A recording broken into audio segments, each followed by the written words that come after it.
standing bow. The first one is similar to most martial arts, where we bring our feet together, body stay upright, hand drop to the side, and we bow from the waist.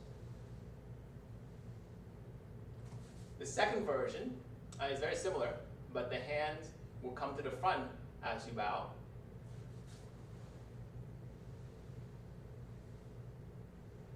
And that is the basic standing bow. For a kneeling bow, we'll start by taking the left foot back, then right. Sit down. Knees are about 2 hands apart. We'll put the hands in the front, head down, and come back up. Finishing the bow by putting your hand on the inside of the thighs.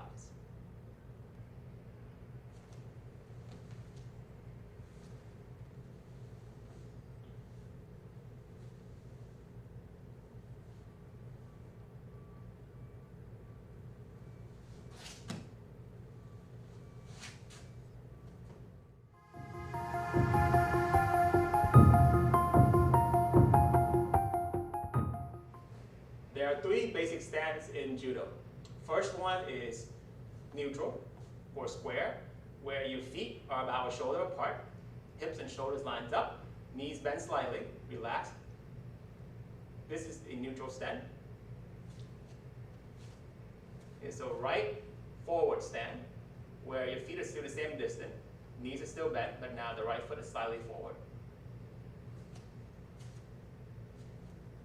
And then there's a left forward stand, where it's the exact same idea as the right one, but now the left leg is in front.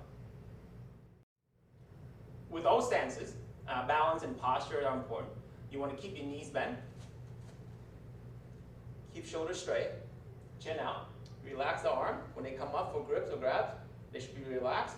And again, mainly keep your body flexible and not tense. So this is a side view of a stand. Front view. And back.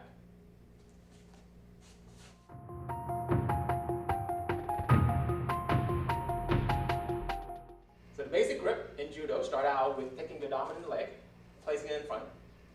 That same hand reaches for the collar and grab. The strongest part of the grip starts at the pinky and loses it at the top. This is your power hand. Your secondary hand comes in and grab below the elbow sleeve. And from here, you want to turn the wrist up. And that is your standard grab. This is for a right-footed fighter. Same as before, keep your posture straight, keep your knees bent. This is the basic grip in judo. If you're a left fighter, you would switch. Your left hand goes here. Right hand grabs below the elbow sleeve. You stand with your left foot in front, knees bent, with relaxed posture. And that is the grip. There are a variety of grips you can do when it comes to grabbing your partner. The standard grip is here and here. Double collar. High dominant hand. The thumb can be inside or outside. Around the back. Armpit seam.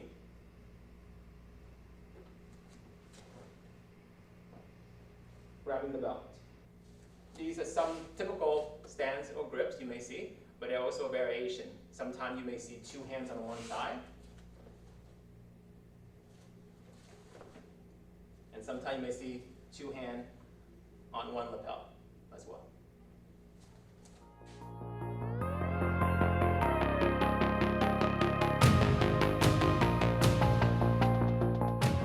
The basic idea of throws in judo start out with first off balancing your partner. So to do that, we have to understand how the balancing concept works. When my partner stands on a line, the weakest part would be the middle. Tip of the triangle, as we call it, and that's where you usually want to put him or her to off balancing them. Now, when they stand in a right or left foot forward stand, that triangle changes, but it still exists. So let's look at our basic grip.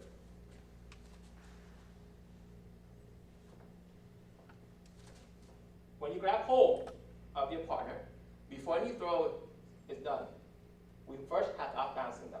The way my partner stands right now, there are some spots where he's more balanced, and there are some spots where he's not. Right now, his front leg and his back leg are very strong. If I pull or push him, if he's relaxed, he can adjust to it. But the weakest spot would be here, for his balance, or there. And understanding that concept allows us to make our throws more effective. Let's go back a bit to our neutral stand. From this position, we can take a look at how can we off-balance somebody by using a hand. So while he stands in his neutral stand, I'll go to my right stand. This hand here, as well as his hands, should always be relaxed. First thing we'll do is bring him forward by pulling this hand, but more importantly, by lifting and twisting this hand at the same time. We want to twist the pinky upward when we pull. If we don't, it's not much control. So that's how I balance my partner towards the front. Again, I pull. You will notice he's leaning forward on the tip of his toe, and I'm standing on my feet with my knees bent and body upright.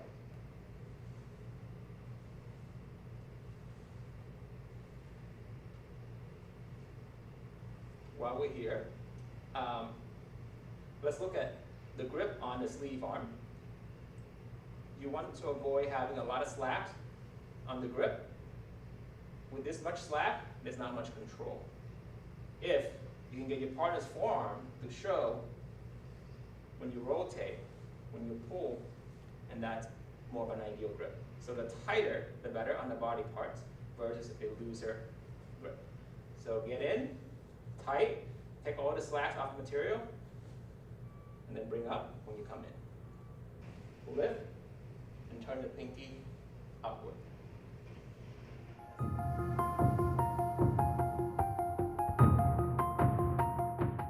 Some tips for your grip: always try to relax. Most beginners tend to stiffen up their arm, which makes it much more difficult for them to remain balanced. So relax. By relaxing, you're also able to maneuver your wrist and then control your partner's movement. So anytime you take a grip, relax your upper body, relax your hand and wrist, keep straight posture, but keep it loose. So again, don't stiff arm, don't grab, try to be smooth. Don't let them know how strong you are until you decide to throw. Everything should be nice and fluid while we move around. So again, relax. Any grip you take, don't lock out, don't straighten out your knee. Keep knees bent, keep back straight, keep your grip strong, but relax your hand and wrist while your elbow. There are 3 basic ways to maneuver your partner around and get him off balance. First one is forward and back. So when I have my grip, I'll just take a few steps forward, move my partner backward, or I'll bring him to me and forward. So by moving forward and backward, I learn the timing of my footwork, and more importantly, his footwork, and when I need to, and come in, throw. So this is forward and backward to off balance your partner. Second method is moving side to side.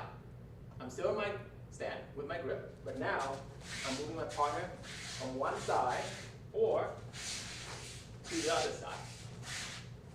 During these movements, I will find the timing where he is most vulnerable with the balancing. A third method to off-balancing your partner is by circling them around you, by moving them forward, around, around, around, around, around, and then find the spot, find the time when they're more vulnerable.